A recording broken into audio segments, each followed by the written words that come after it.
Diz assim: considere a seguinte planilha criada no Microsoft Excel 2010 em sua configuração padrão. E ali vem uma planilha com diversos valores e a questão diz: assinale a alternativa que indica a formatação correta ao se selecionar o intervalo entre as células A1 e A5 e pressionar o ícone destacado a seguir na guia página inicial dentro do grupo número, que é esse iconezinho que vocês enxergam aqui com 3 zerinhos, né? E aí ele pergunta como vai ficar isso. Se o resultado vai ficar como mostra a letra A, a letra B, a letra C, a letra D ou a letra E. Bem, para entender isso nós temos que olhar na prática. Então vem comigo aqui, vamos pegar o nosso Excel. E aí eu estou mostrando para vocês o meu Excel 2010. A questão disse para selecionar as células A1 até A5, que é o que eu acabei de fazer, clicar na guia chamada página inicial e aqui nós encontramos um grupo chamado número. E nesse grupo número nós temos aquele botão que a questão pede, que são esses 3 zerinhos. Primeira pergunta, qual o nome desse botão? Acompanha comigo, é o botão separador de milhares. E o que o botão separador de milhares faz?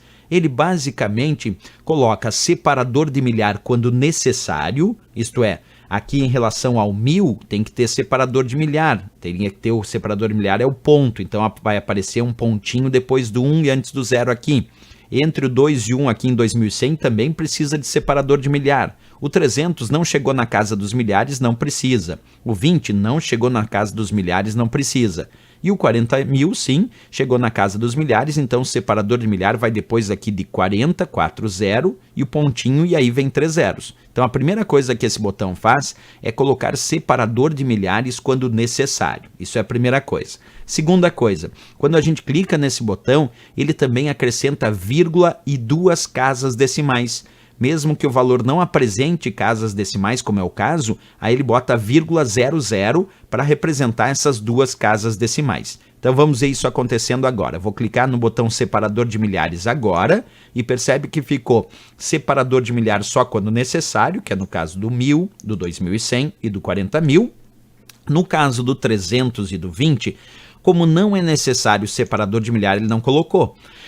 Mas, além disso, em todos os casos ele colocou vírgula 00. Isso porque o botão separador de milhares ele coloca separador de milhar quando necessário, vírgula e 2 casas decimais. Em todos os casos ele bota vírgula e 2 casas decimais. Mesmo quando não tem casas decimais, daí ele coloca vírgula 00 para representar essas casas decimais.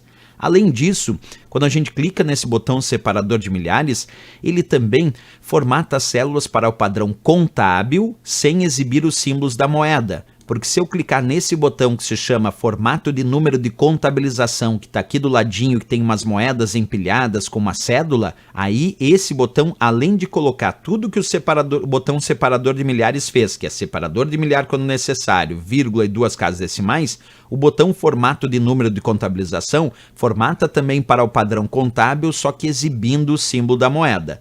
Já o botão separador de milhares formata para o padrão contábil sem exibir o símbolo da moeda, só colocando aí separador de milhar quando necessário, vírgula e 2 casas decimais. Então vamos lá na questão buscar a resposta correta, só pode ser então a nossa letra A de América a resposta para essa questão, porque aqui é que tem separador de milhar no 1000, no 2100 e no 40.000, porque é só quando necessário, no 300 e no 20 não tem, e em todos os casos tem vírgula 00, porque esse botão sempre coloca vírgula 2 casas decimais, mesmo quando não existe ele coloca vírgula 00 para responder, para demonstrar.